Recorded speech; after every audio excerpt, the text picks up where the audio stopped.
வணக்கம் ஈவி நண்பர்களே. இந்த வீடியோ என்ன அப்படின்னு கேட்டிங்கன்னா 24 வோல்ட்டு ட்ரை சைக்கிளோட lead acid battery life PO4 battery போட்டிருக்காங்க. 25 volt 24 AH life PO4 battery போட்டிருக்காங்க.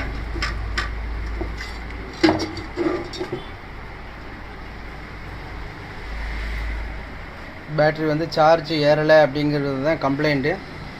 பேட்ரி ஏன் சார்ஜ் ஏறலைன்னா டீப் டிஸ்சார்ஜாக ஓட்டிட்டாங்க, அதனால் சார்ஜ் ஏறலை. வண்டி வந்து புதுசு தான், 1 மாதத்துக்குள்ளே ஆன வண்டி தான். இது வந்து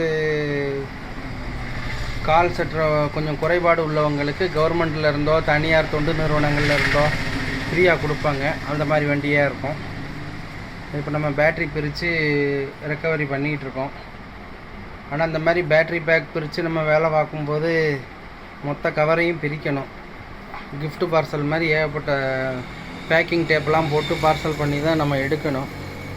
இந்த மாதிரி பேக்கிங் டேப்பு எல்லாமே பிச்சு போட்டுருவோம்.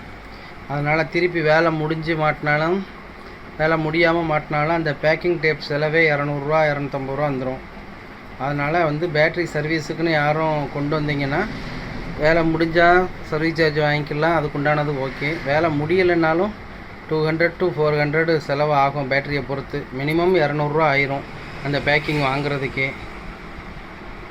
அதனால் யாரும் பேட்ரி சர்வீஸ் கொண்டு வரணும்னு நினச்சிங்கன்னா மினிமமாவது அந்த பேக்கிங் செலவுக்காவது திருப்பி கொடுக்கணும், வைக்கணும். அதனால் ரூபா இல்லாமல் யாரும் சர்வீஸ் பார்க்காதீங்க. 200 to 400 மினிமம் சார்ஜ் ஆகும். வேலை முடிஞ்சாலும் முடியலைனாலும் மினிமம் சார்ஜ் ஆகும். அப்போ தான் திரும்பி பேக் பண்ணி சீல் பண்ணி கொடுக்க முடியும். கிஃப்ட் பாக்ஸ் மாதிரி ஏகப்பட்ட பேக்கிங் பண்ணணும். இது ஷார்ட் ஆகாமல் இருக்கிறதுக்கு எல்லாத்தையும் பேக் பண்ணி இந்த பாக்ஸுக்குள்ளே அடைக்கணும். இது வேலை முடிஞ்சிடும், ப்ராப்ளம் இல்லை. வேலை முடியாததுக்கு ஏகப்பட்ட ஷீட் போட்டு அடிக்கணும்.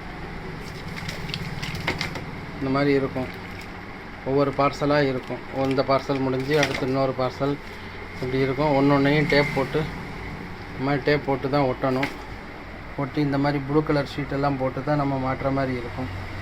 ப்ளூ பேக்கிங்கெல்லாம் போட்டு மாட்டணும். இப்போ எல்லாம் நம்ம கிழிச்சிட்டோம் பேக்கிங்கெல்லாம். இந்த மாதிரி போட்டு தான் எல்லாம் ஃபினிஷ் பண்ணி கொடுக்கணும். அதனால் பேட்ரி சர்வீஸுக்குன்னு கொடுத்தீங்கன்னா வேலை முடிஞ்சாலும் முடியலைனாலும் 200 to 400 மினிமமாக கொடுக்க வேண்டியிருக்கும். அது கொஞ்சம் பார்க்குறவங்க மெமரியில் வச்சுக்கோங்க. ஏன்னா பேட்ரி ரெக்கவரி ஆகலை செய்யலை அப்படின்னா ஃப்ரீயாக எடுத்துகிட்டு போகணுன்னு நினைக்கக்கூடாது. அந்த செக்கிங் சார்ஜு பேக்கிங் சார்ஜு கொடுக்குற மாதிரி வரும், பார்த்துக்கோங்க. இது நல்லா இருக்குது, பேட்ரி தேறிடும். 2 வருஷத்துக்கு மேலே ஆன பேட்ரி பேக் தான் பெரும்பாலும் செட் ஆகிறது கொஞ்சம் கடினமாக இருக்குது. ஒரு 2 வருஷத்துக்குள்ளே இருக்க பேட்ரி ஃபுல்லாகவே ரெடி ஆகிரும், நீட்டாகவே இருக்கும். இது 1 மந்த்து தான் ஆகுதுங்கிறதுனால எல்லாமே நீட்டாகுது, ரெடி ஆகுது. நம்ம எடுக்கும்போது ஒரு 2 குரூப்பு 12 வோல்ட்டாக பிரிச்சுருக்கோம். ஒரு 12 வோல்ட் சைடு 4 வோல்ட்டு தான் இருந்துச்சு. இப்போ பூஸ்ட் பண்ணி 10.7 வந்திருக்கு. பேட்ரி பேக் ரெடி ஆயிரும். வேலைப்பாடு தான் அதிகம், பொருட்செலவு அதிகம் இதில் இல்லை. பொருட்செலவு பண்ணலை. பேக்கிங் டேப்பு இந்த மாதிரி இன்சுலேஷன் இதுகளில் சர்வீஸ் சார்ஜ் இதுதான் வரும். மற்றபடி இதில் ஸ்பேர் பார்ட்ஸ் ஒன்றும் வாங்க தேவை இருக்காது. வேலைப்பாடு தான் அதிகம்.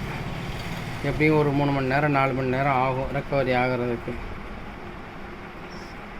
வேலையை முடிச்சுட்டு பேக் பண்ணுவோம். நன்றி நண்பர்களே.